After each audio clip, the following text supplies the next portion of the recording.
और सुनते हैं आज की व्रत कथा। एक समय की बात है, धर्मराज युधिष्ठिर ने भगवान श्री कृष्ण से कहा, भगवान, आपने पौष कृष्ण एकादशी यानी कि सफला एकादशी का महात्म सुनाकर बहुत कृपा करी।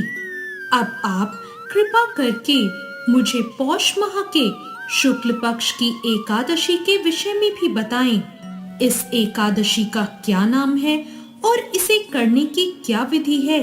इस व्रत को करने से किस फल की प्राप्ति होती है और इसमें कौन से देवता का पूजन किया जाता है? आप ये सब मुझे विस्तार पूर्वक कहिए। भगवान श्री कृष्ण ने कहा, पौष माह के शुक्ल पक्ष में आने वाली इस एकादशी को पौष पुत्रदा एकादशी कहा जाता है। इसमें भी भगवान नारायण की पूजा की जाती है। विधि पूर्वक इस व्रत को करना चाहिए। इस चर और अचर संसार में पुत्रदा एकादशी के व्रत के समान दूसरा कोई व्रत नहीं है। इसके पुण्य से मनुष्य तपस्वी, विद्वान और लक्ष्मीवान होता है। इसकी कथा मैं तुमसे कहता हूँ, ध्यान पूर्वक सुनना। भद्रावती नाम की एक नगरी में सुकेतुमान नाम का एक राजा राज करता था। उसका कोई पुत्र नहीं था। उसकी स्त्री का नाम शैव्या था। उनके पुत्र नहीं होने के कारण वो सदैव चिंतित रहा करते। राजा के पितृ भी रो रो कर पिंडदान लिया करते और सोचा करते कि इसके बाद हमें पिंडदान कौन करेगा। राजा को कोई भाई बांधव, धन, हाथी, घोड़े, राज्य और मंत्री इन सब में संतोष नहीं होता। वो सदैव यही सोचता कि मेरे मरने के बाद मुझे पिंडदान कौन करेगा। बिना पुत्र के पितरों और देवताओं का ऋण मैं कैसे चुका सकूंगा। जिस घर में पुत्र ना हो उस घर में सदैव अंधेरा ही रहता है। इसलिए पुत्र उत्पत्ति के लिए प्रयत्न हमेशा करना चाहिए। जिस मनुष्य ने पुत्र का मुख देखा है वो धन्य है। उसको इस लोक में यश और परलोक में शांति मिलती है, यानी कि उनके दोनों लोक सुधर जाते हैं। पूर्व जन्म के कर्म से ही इस जन्म में पुत्र, धन आदि प्राप्त होते हैं। राजा इसी प्रकार रात दिन चिंता में लगा रहता था।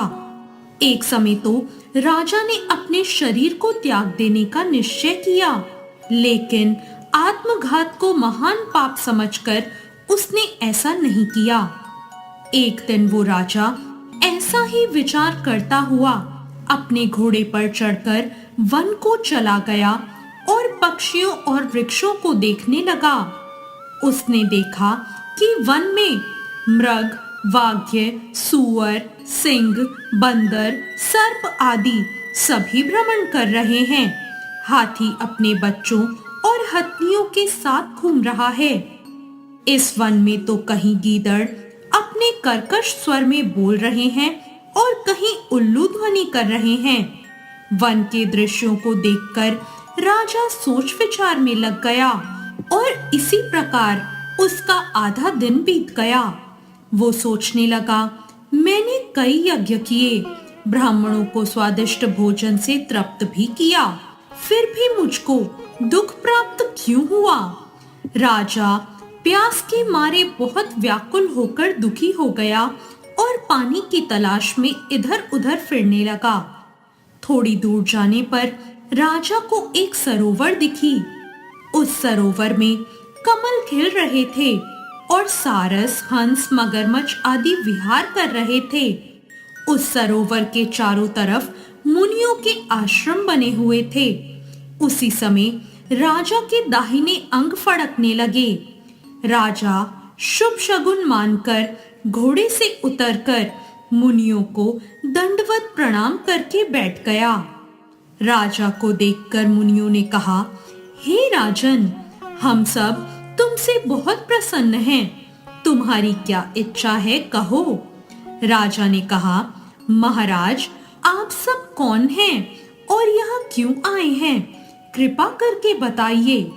मुनि ने कहा, हे राजन, आज संतान देने वाली पुत्रदा एकादशी है। हम लोग विश्वदेव हैं और इस सरोवर में स्नान करने आए हैं। ये सुनकर राजा कहने लगा, हे महाराज, मेरी कोई संतान नहीं है। यदि आप मुझ पर प्रसन्न हैं, तो एक पुत्र का वरदान दीजिए। मुनि बोले, हे राजन, आज पुत्रदा एकादशी है, आप अवश्य ही इस व्रत को करें। भगवान की कृपा से अवश्य ही आपके घर में पुत्र होगा।